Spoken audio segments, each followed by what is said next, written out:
Hello, I'm Gary. Welcome to Physical Format Rock and Roll, where we talk about all things rock and roll and classic metal. This will be an episode of Overlooked Gems, where we talk about some of our favorite artists and pick out an album that maybe got overlooked. One that I personally think was one that maybe should have got a little more attention, and for whatever reason, it didn't. So when I make these videos, I always hope that maybe somebody out there will, give that album a chance that never did before. Tonight, we're going to talk about Dio, one of my favorite metal singers, and I'm sure probably a lot of you out there too.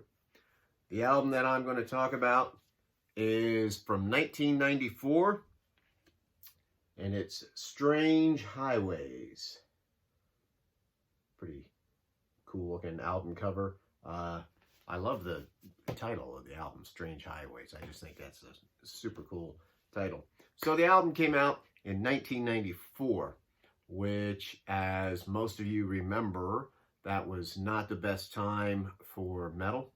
A lot of the classic metal kind of got thrown to the side, and it didn't really get much attention because of the whole grunge scene and everything had kind of taken over, and classic metal kind of had to go away a little bit to where it was still big in Europe, Japan, things like that. They're not quite as fickle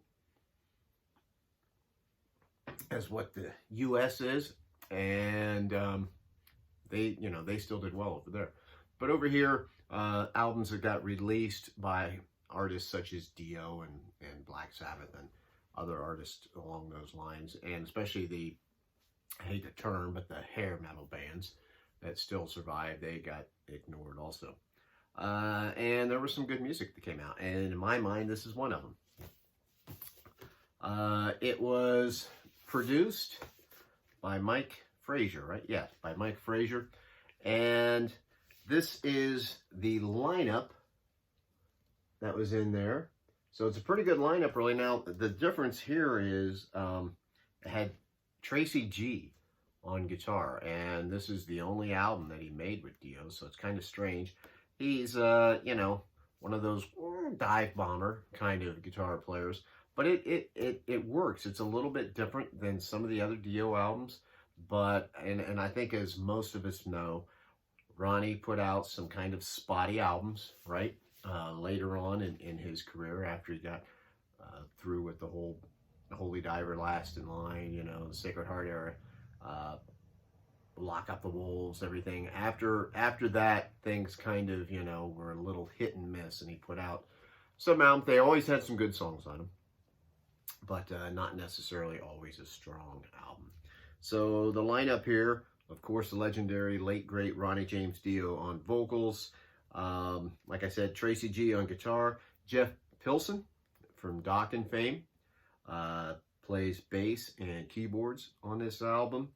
And Vinny Appice is on drums. I always love Ronnie and Vinny together.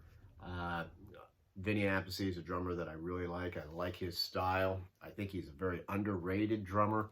He is a drummer who many guitar players have, it seems like, a signature sound where you can always recognize them playing. That's the way I feel about Vinny on drums, kind of like, John Bonham. You always know John. I'm not saying that Vinny is like John Bonham, because no one is. But, definitely got a signature sound. You can recognize that sound, and it shows up on here. So it's really nice to have Vinny playing drums on that album. This album, that's one of the reasons why I feel so highly about it. So here we got on, I'll give you the track listing on this. We've got Jesus, Mary, and the Holy Ghost, Firehead, Strange Highways, title track, Hollywood Black, and Evolution. So that's all side one. Side one, in my mind, is excellent. It's really what makes this album an overlooked gem in my mind. Side two, still good. Not as good as side one. But we have One Foot in the Grave, Give Her the Gun, Blood from a Stone, Here's to You, and Bring Down the Rain. Like I said, these are still some good songs too. It's an overall really good album, I think. Especially side one.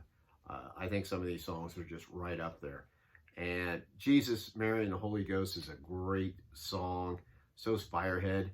But the one that really sets this thing apart is the song Strange Highways itself, the title track. In my mind, I rank that song up there with any of Dio's classics. I really don't understand why that song wasn't more prominent in some of his later set lists.